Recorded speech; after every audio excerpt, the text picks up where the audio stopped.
میں نے طرابلس سے ایک سٹیمر پر سوار ہو کر لیبیا کے ساحل کے ساتھ سفر شروع کیا اور بن غازی پہنچا۔ وہاں آج بھی دوسری عالمی جنگ کی تباہ کاریوں کے اثرات نمایاں تھے۔ میرا اگلا منصوبہ اسکندریہ، بیروت اور پھر ترکیہ کی سیاحت کا تھا۔ میرے ذہن میں یہ خیال بھی تھا کہ اسکندریہ میں رک کر مصر کے قدیم اہرام کو دیکھوں گا۔ مجھے کیا معلوم تھا کہ مصر میں ایسے لرزہ خیز واقعات میرا انتظار کر رہے ہیں، جن کی یاد بھی بعد میں مجھے حیران کر دیا کرے گی۔ مگر دنیا کا نظام ایسے ہی چلتا ہے اور مستقبل کے غیب کا علم تو صرف اللہ تعالیٰ کی ذات کو ہے۔ بہرحال میں اپنے طے شدہ پروگرام کے مطابق چند روز بن غازی میں قیام کے بعد اسکندریہ جانے والے بحری جہاز پر سوار ہو گیا۔ آپ ضرور سوچ رہے ہوں گے کہ میں اپنے سفر کے اخراجات کیسے پورے کرتا تھا۔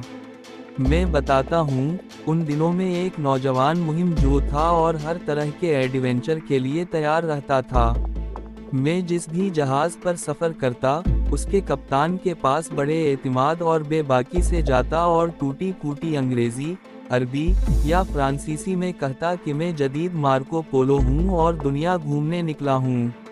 چونکہ میرے پاس پیسے نہیں ہیں لہٰذا مجھے جہاز پر لے چلیں، میں فرش صاف کرنے کی ڈیوٹی دوں گا۔ میری اس خود اعتمادی اور جرأت سے لوگ متاثر ہوتے اور یوں میں جہاز پر سفر بھی کر لیتا، فرش بھی صاف کرتا اور کچھ رقم بھی جمع کر لیتا تھا۔ جہاز دن کے وقت اسکندریہ کی بندرگاہ سے لگا۔ مصر کا آسمان روشن اور پرکشش تھا اور سفید مرغابیاں فضا میں پرواز کر رہی تھیں۔ یہ منظر مجھے بہت بھلا لگا۔ میں نے پڑھا تھا کہ اسکندریہ کو سکندر اعظم نے آباد کیا تھا اور یہاں ایک عظیم الشان لائبریری تھی جس میں لاکھوں کتابیں تھیں۔ تاہم وہ قدیم شہر آج کے اسکندریہ سے کئی میل جنوب میں واقع تھا، جہاں اب صرف ریت کے ٹیلے ہی باقی ہیں۔ نئے اسکندریہ شہر میں مشرقی اور مغربی تہذیب کا حسین امتزاج تھا۔ میں نے جہاز پر کام کر کے کچھ مصری پونڈ جمع کیے تھے، جو ایک ہفتے کے قیام کے لیے کافی تھے۔ پھر اسکندریہ چھوڑ کر میں مصر کے دارالحکومت قاہرہ پہنچا۔ قاہرہ پر ایک مشرقی پر اسراریت چھائی ہوئی تھی اور اس کی تاریخ ہزاروں برس پرانی اور پر اسرار تھی۔ فرعون اسی سرزمین پر پیدا ہوئے اور یہیں کے اہراموں میں دفن ہوئے۔ شہر میں جامعہ الازہر جیسی عظیم دینی یونیورسٹی اور ایک بڑی جامعہ مسجد تھی۔ دریائے نیل شہر کے درمیان سے گزرتا تھا جو کبھی شاہی بجروں اور شہزادیوں کی سیرگاہ تھا، مگر اب ڈیزل والے اسٹیمروں کی آوازیں سنائی دیتی تھیں۔ قاہرہ کا شہر اگرچہ جدید تھا لیکن دیہات میں زندگی ابھی تک قدیم زمانوں جیسی تھی، جیسے ابھی کسی ٹیلے کے پیچھے سے فرعون کی سواری نکل آئے گی۔ جنگ کے بعد قاہرہ میں بھی مہنگائی بڑھ چکی تھی۔ میں نے ایک پرانے بازار میں ایک سرائے نما ہوٹل ڈھونڈا جہاں میں کم پیسوں میں آسانی سے ٹھہر سکتا تھا۔ مجھے وہاں کوئی کمرہ تو نہیں ملا، بس دالان میں بچھے پرانے قالین پر رات گزار لیتا تھا۔ ایک دن میں اہرام مصر دیکھنے کے لیے روانہ ہوا جو قاہرہ سے چند میل دور، وادی غزہ کے ریتیلے میدان میں اونچے تکونی ٹیلوں کی شکل میں کھڑے ہیں۔ سب سے پہلے ابو الہول کا مجسمہ آتا ہے، جس کے پاؤں کے درمیان ایک جدید ریستوران بنا ہے جہاں سیاح شدید گرمی میں سکون حاصل کرتے ہیں۔ وادی غزہ میں سب سے بڑا اہرام فرعون اخناتون کا ہے جو دوسرے فرعونوں کے برعکس ایک خدا کو مانتا تھا اور اس نے تمام بتوں کو توڑوا دیا تھا، مگر وہ درباری سازشوں کا شکار ہو کر جوانی میں مارا گیا۔ اس کی رحم دل ملکہ کا نام نفرتیتی تھا اور ان دونوں کے حنوط شدہ جسم لندن کے عجائب گھر میں محفوظ ہیں۔ آج کل اہراموں کے اندر سیاحوں کے لیے محفوظ اور روشن راستے موجود ہیں، مگر جب یہ دریافت ہوئے تھے تو اندر ہزاروں سال پرانا اندھیرا تھا اور جگہ جگہ گہرے خفیہ کنویں کھودے ہوئے تھے جن میں گر کر کوئی زندہ نہیں بچ سکتا تھا۔ جب پہلا اہرام 1923 میں کھولا گیا تو فرعون کے تابوت کے قریب ریت پر کئی انسانی ڈھانچے بھی ملے، جو تحقیق سے غلاموں اور کنیزوں کے ثابت ہوئے جنہیں اس خیال سے فرعون کے ساتھ زندہ دفن کر دیا گیا تھا کہ وہ اگلی دنیا میں بھی اس کی خدمت کریں گے۔ ان کے قدموں کے نشان بھی ریت پر ہزاروں سال سے محفوظ تھے۔ جن دنوں میں اہراموں کی سیر کو گیا اس وقت وہاں ایک فرانسیسی ٹیم ایک نئے دریافت شدہ اہرام کی کھدائی کر رہی تھی۔ یہی وہ اہرام تھا جو میری زندگی کے سب سے حیرت انگیز اور ہولناک تجربے کا سبب بنا۔ آج بھی جب میں ان واقعات کو یاد کرتا ہوں تو یقین نہیں آتا کہ یہ سب کچھ میرے ساتھ پیش آیا تھا۔ فرانسیسی ماہرین آثار قدیمہ کی ٹیم جس نئے اہرام کی کھدائی کر رہی تھی، اس کے قریب ہی ان کے خیمے لگے ہوئے تھے اور ان کی گاڑیاں بھی وہیں کھڑی رہتی تھیں۔ یہ تقریباً 15 افراد پر مشتمل ایک ٹیم تھی جس میں ایک نوجوان خاتون، مسٹر شارل، ٹیم کے سربراہ کی بیوی جولیانا بھی شامل تھیں۔ دونوں کا تعلق پیرس سے تھا اور اہرام مصر کے قدیم راز جاننے کا شوق انہیں یہاں مصر لے آیا تھا۔ مقامی مصری لوگ کھدائی کے کام میں ان کی مدد کرتے تھے۔ چونکہ میں عربی کے ساتھ ساتھ فرانسیسی زبان بھی اچھی طرح سمجھنے اور بولنے لگا تھا، اس لیے مسٹر شارل نے مجھے اپنی ٹیم میں شامل کر لیا۔ انہیں ایک ایسے نوجوان کی ضرورت تھی جو مزدوروں کو عربی میں ہدایات دے سکے۔ میری ضرورت یہ تھی کہ مجھے مصر میں اپنے قیام کے لیے پیسوں کی ضرورت تھی۔ میں روزانہ صبح قاہرہ سے بس پر سوار ہو کر کھدائی کی جگہ پر پہنچ جاتا۔ میرا کام مصری مزدوروں کی نگرانی اور ان کے اوور ٹائم کا حساب رکھنا اور مسٹر شارل کے فرانسیسی احکامات کو عربی میں ترجمہ کر کے مزدوروں تک پہنچانا تھا۔ میں اپنے کام سے بہت خوش تھا اور چونکہ مجھے فرعونوں کی ہزاروں سال پرانی ممیاں اور نوادرات دیکھنے کا شوق تھا، اس لیے اکثر ڈیوٹی ختم ہونے کے بعد بھی وہیں موجود رہتا۔ میں مسٹر شارل اور ان کی اہلیہ جولیانا سے مصری دیو مالا اور کاہنوں کے طلسم کے بارے میں گفتگو کرتا۔ مسٹر شارل نے مجھے بتایا کہ 4 سے 5 ہزار برس سے موجود ان اہراموں کو ڈاکوؤں نے کئی بار لوٹا ہے، مگر 2 یا 3 اہرام ایسے تھے جن کے اندر داخلے کا راستہ لٹیروں کو نہیں مل سکا اور ان کے نوادرات، سونے چاندی کے برتن اور ہیرے جواہرات محفوظ رہ گئے جو اب دنیا بھر کے عجائب گھروں کی زینت ہیں۔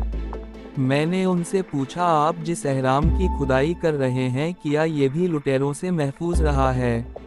مسٹر شارل نے کندھے اچکاتے ہوئے کہا، یہ تو اہرام کے اندر جا کر ہی معلوم ہوگا، ابھی تو ہم پہلے دالان تک بھی نہیں پہنچے۔ میں نے جب مصر کے توہم پرست لوگوں میں مشہور فرعون کی بددعا کا تذکرہ کیا کہ جو بھی تابوت کھولتا ہے اسے اذیت ناک موت ملتی ہے، تو شارل نے نفی میں سر ہلاتے ہوئے کہا، میں ان باتوں کو نہیں مانتا۔ فرعونوں کو مرے ہزاروں سال ہو چکے ہیں۔ یہ سائنس کا زمانہ ہے اور سائنس ان باتوں پر یقین نہیں رکھتی۔ مقامی مزدوروں میں ایک میٹ تھا اور جس کا نام بصری تھا۔ بصری کی عمر 60 سال کے قریب تھی مگر وہ مضبوط جسم کا مالک تھا۔ میرا رابطہ اس کے ذریعے دوسرے مصری مزدوروں سے رہتا تھا۔ باتوں ہی باتوں میں بصری نے ایک روز کہا، یہ لوگ اس اہرام کو کھول کر اچھا نہیں کر رہے ہیں۔ تم دیکھ لینا یہ فرانسیسی یہاں سے زندہ واپس نہیں جائیں گے اور یہ سب فرعون کی بددعا کا شکار ہوں گے۔ 10 سال پہلے ایک انگریز یہاں آیا تھا، اس نے مغربی اہرام کھولا اور فرعون کا تاج لے گیا اور اس کا انجام کیا ہوا۔ اس کے دماغ میں ایک مچھر گھس گیا اور وہ بڑی تکلیف سے مرا۔ میں نے بصری کی باتیں شارل کو نہیں بتائیں، مگر میں خود بھی فرعونوں کی بددعا کے بارے میں کتابوں میں پڑھ چکا تھا اور قدیم مصری گھرانوں میں یہ وہم یقین کی حد تک پایا جاتا تھا۔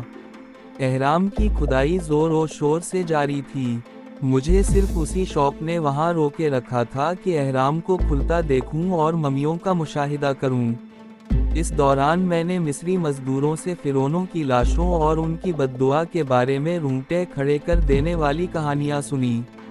میرا چونکہ دعا اور بددعا پر اعتقاد تھا اس لیے میں محتاط ہو گیا تھا۔ ایک رات اچانک شارل کی بیوی جولیانا چیخ مار کر خیمے سے باہر نکلی اور زمین پر گر کر بے ہوش ہو گئی۔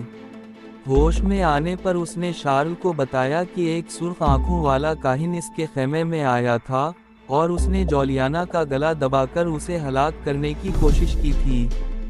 شارل نے اسے صرف وہم قرار دیا اور جولیانا کو قاہرہ والے فلیٹ میں بھجوا دیا۔ اسی روز بصری نے اپنی پر اسرار آواز میں مجھ سے کہا کہ بہت جلد کچھ ہونے والا ہے۔ اور اس کے اگلے دن وہ دیوار بھی گرا دی گئی جو اہرام کے آخری دالان اور فرعون کے مقبرے کے درمیان حائل تھی۔ میں اس وقت مسٹر شارل کے ساتھ تھا۔ مقبرے کے عین درمیان میں ایک تابوت پڑا تھا جس پر پیتل کا سانپ کنڈلی مارے بیٹھا تھا۔ شارل ٹارچ کی روشنی میں تیزی سے اندر داخل ہو گیا۔ فرعون کا تابوت ایک چبوترے پر رکھا تھا جس کے ڈھکنے پر پیتل کے سانپ کا مجسمہ بنا تھا۔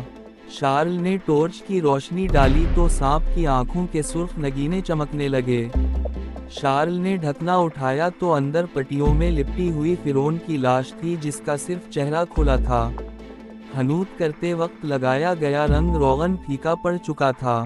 لاش کے سر پر سونے کا ایک قیمتی تاج رکھا تھا جس میں ہیرے موتی جڑے تھے اور وہ ٹارچ کی روشنی میں رنگ برنگی شعاعیں دے رہے تھے۔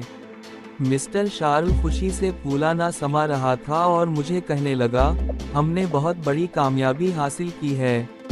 ہمیں اس مشہور فرعون کی لاش اسی حالت میں مل گئی ہے۔ اس نے تاج نکالا اور تابوت بند کر دیا، اور وہ بولا کہ فرعون کا خزانہ بھی یہیں کہیں ہوگا کیونکہ یہ لوگ بادشاہوں کو دفن کرتے وقت ان کا خزانہ بھی ساتھ دفن کر دیتے تھے۔ تھوڑی تلاش کے بعد ستونوں کے پیچھے ایک صندوق مل گیا جو سونے کے برتنوں سے بھرا ہوا تھا۔ یہ ساری چیزیں اہرام سے نکال کر کیمپ میں لائی گئیں۔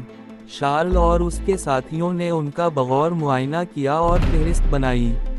مصر حکومت کے ساتھ طے پانے والے معاہدے کے تحت شارل نے تاج اپنے میوزیم کے لیے رکھ لیا اور باقی سارا خزانہ حکومت کے حوالے کر دیا۔